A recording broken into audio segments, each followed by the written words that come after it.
What's up, man? So, y'all remember I rebuilt this alternator here. I'm gonna go ahead and check, make sure I got good voltage coming off the alternator. Got a battery in here, optimal battery. So let me get you set up on the tripod. We'll take voltage measurement on the battery with the engine off, and then we'll crank the engine up, and we'll take voltage measure on the battery with the engine up, and we'll see that the alternator's putting out the juice. Alright, you can see on my voltmeter here, I got this in the ground and I got the red one in the V, and I want to put it here. It's the solid line with the 3 little bitty lines on the bottom. That's DC voltage. Everything lined up, showing 0 volts right now.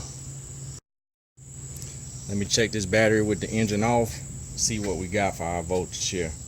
So you just take the black, put it on here, put the red on here, showing 12.38 volts. So I can check it there, or I can check it here.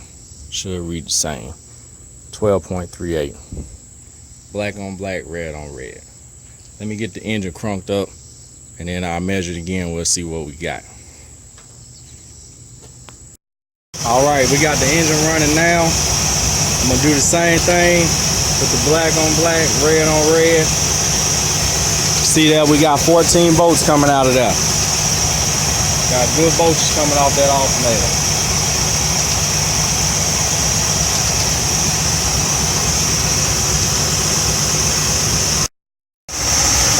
We got the juice now.